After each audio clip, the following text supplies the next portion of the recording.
With their RS5, Audi have returned to characterful V8 power to try and provide the kind of real driving experience demanded from a £60,000 super coupe. High-tech engineering and Quattro four-wheel drive make this a very fast way indeed of making a very powerful statement.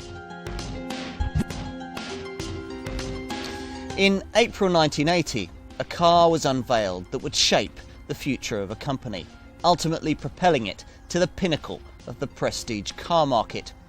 The original Audi Quattro was a super coupe that became an icon, a car that proved its brand capable of taking on and beating the best that Mercedes and BMW could offer.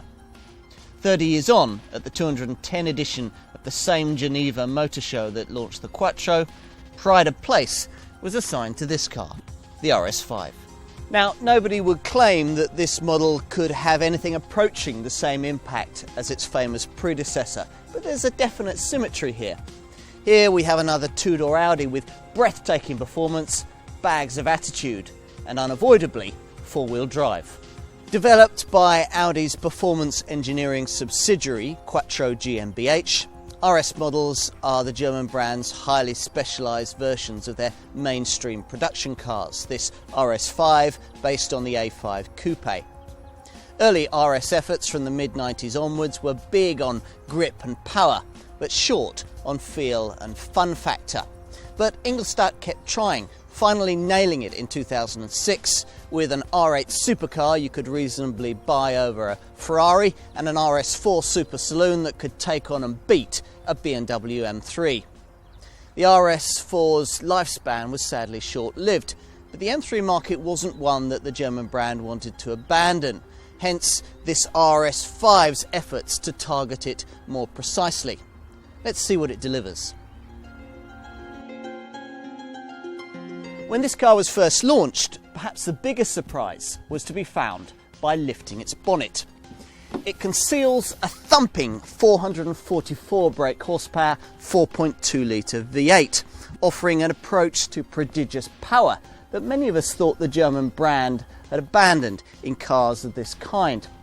After all, didn't Audi themselves tell us in launching their third generation S4 sports saloon in 2009 that engines of this kind were no longer the way forward in high performance versions of cars like this?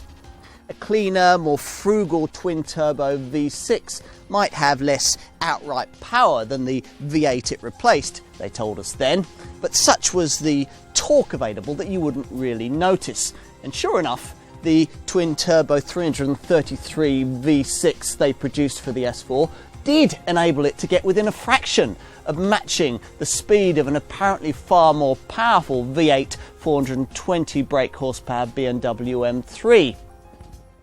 So for the RS5, it was fair to expect more of the same. Yet more turbo power for the S4's V6 would probably be on the cards, we thought. But instead, we've got this traditional V8.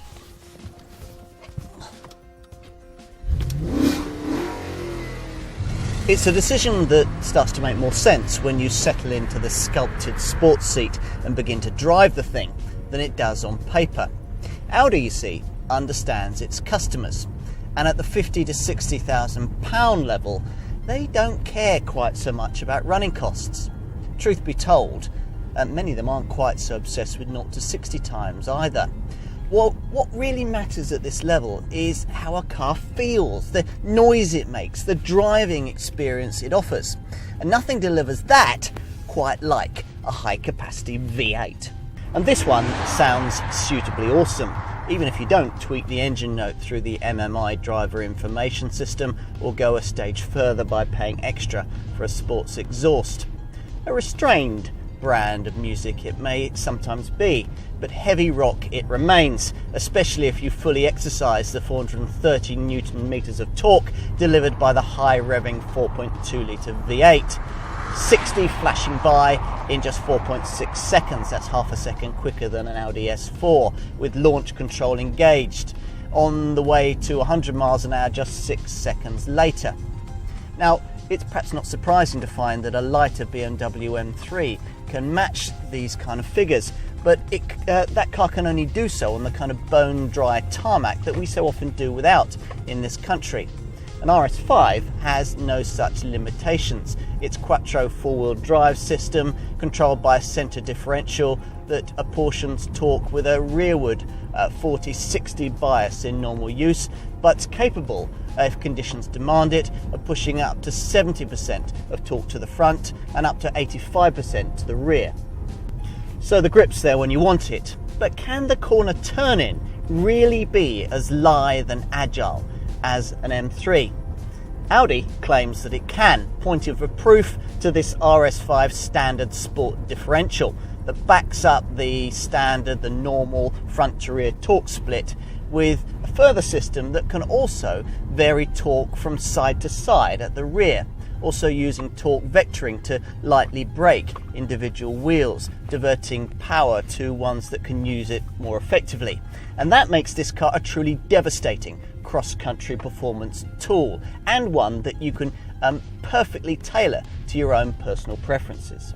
Now that comes courtesy of Audi's Drive Select vehicle dynamic system that, via these three modes, Comfort, Auto and Dynamic, enables you to change the weighting of the steering, the responses of both engine and exhaust, the settings of the sport differential, and the gearbox shift points for the 7-speed S-tronic twin clutch paddle shift semi-automatic gearbox that's the only transmission option on this car. Now, thanks to Audi's decision to add dynamic ride control to this package, your choice of mode can also influence the ride quality that you get, so that you can match it to the road that you're on and the mood that you're in. Pay £1,500 more, as most owners will, for the Audi built-in sat-nav system, and the Drive Select setup even offers an individual option, so that you can program in your own personal preferences for ride, performance and power, and set up your RS5 much like a race driver would set up his race car. Now, the end result of all this might be a little more clinical, a tad less involving than it would be in an M3, but it's devastatingly effective. Even at this level, you buy an Audi to make a restrained kind of statement. So there are no M3-like bonnet bulges or Nissan GT-R-style T-tray rear spoilers. Even the flared wheel arches needed to accommodate the wider front and rear track are fairly subtle additions to what was already a pretty conservative shape.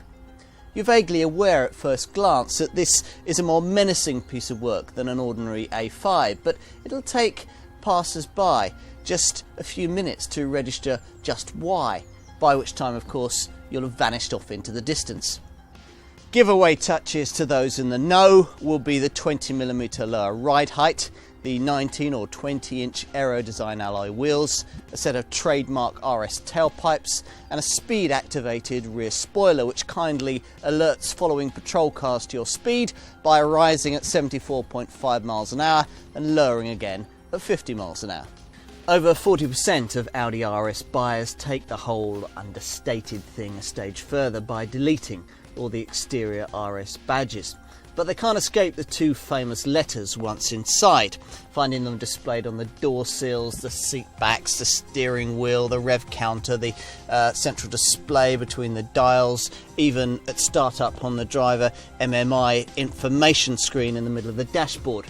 Now, that all sounds rather garish, but in fact, like the exterior, this cabin is anything but. You get silk, nappa, leather upholstery, and carbon fibre and aluminium touches around the fascia, super supportive sports seats, and white on black dials that are part of a driver information setup, also extended in this model to include an oil temperature gauge and a lap timer. Practically, this car is certainly a better proposition than a rival BMW M3. There's more room in the rear here for a start, with a space sufficient for two quite large adults, as long as the journey isn't too long. The 455-litre boot is bigger than BMW can offer too, and there are some nice touches like these retractable bag hooks and this luggage net to stop things from moving about. If that's not enough, you've got a useful ski hatch for longer items, or you can push forward the rear seats using these catches to free up to 829 litres of space. RS5 pricing is intentionally pitched almost identically to the automatic BMW M3 that many buyers will be comparing this car against, which means a starting figure beginning at just under the £60,000 mark, although in practice it would be all too easy for buyers to spend closer to £70,000 on this car should they fail to exercise the necessary restraint before perusing the almost endless options list. Now, for that kind of money, you could go faster with less finesse in a Nissan GT-R, or if you don't care about four-wheel drive, you could buy a badge, a bigger engine, but not a lot else, in an AMG-tuned Mercedes E-Class coupe.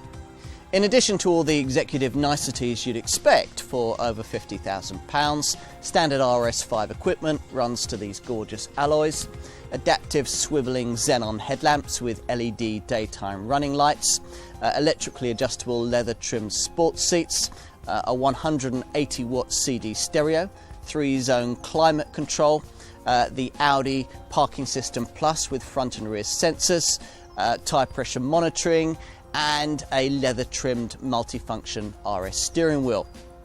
Key options include the 20-inch alloy wheel upgrade, a sports exhaust, an HDD satellite navigation system, adaptive cruise control, and a thumping 505-watt Bang & Olufsen stereo system. I think twice though before going for the ceramic brakes upgrade at over £6,000, and it doesn't even include the rear anchors. Safety-wise, you get a plethora of airbags and all the expected electronic traction, stability and braking systems to ensure that you'll never have to use them. Now, BMW may rave about efficient dynamics, but it isn't enough for their E92 generation M3 to outsmart this RS5 when it comes to either fuel consumption or emissions. That's despite the Munich model's weight advantage of nearly 200 kilograms. Now, all this is down to several factors. This Audi's carefully designed exhaust system, for one, and the way that its drivetrain has been designed to minimise friction losses. There's also slippery aerodynamics to take into account, and the installation of a brake energy recovery system to reclaim energy that would normally be lost either under braking or when cruising. As a result of all this, the Audi delivers 26.2 miles to the gallon on the combined cycle and puts out 252 grams per kilometre of CO2 emissions, which is actually quite a reasonable result for a 1.7 tonne V8 petrol-powered super coupe with nearly 450 brake horsepower. Residual values are fine. Expect about 47% of your original purchase price back after 3 years. And only really when it comes to insurance does BMW's M3 hold any kind of significant running cost advantage, and then it isn't much. The M3 pitched a tad a notch lower than this RS5's 44 grouping. Perhaps the more significant statistic for many buyers will be the fact that for £20,000 less, Audi will sell you an S4 that will go 5 miles further on every gallon and put out 33 grams per kilometre less of CO2, yet go nearly as fast. Crucially though, it doesn't look or sound as good, and that for many buyers will be the clincher. The original Audi Quattro made going quickly about as easy as it could be. You didn't worry about the weather or the roads you'd be using. You simply got in the thing and went very, very fast, as you do in this RS5. Critics may see its approach as being overly clinical, but that's a subjective thing. The hard facts are that when it comes to rival cars, a BMW M3 compromises you every time it rains, and a rival Nissan GT-R compromises you every time your boss looks at your space in the company car park and tells you to grow up. Of course, if you wanted to follow his lead and get completely sensible, then you'd have to admit that an Audi S4 would make more sense on paper. But then the best decisions aren't always made on paper. Here's a car with a brand image built on more tactile things, and one that 30 years on from the original Quattro continues a heritage of excellence.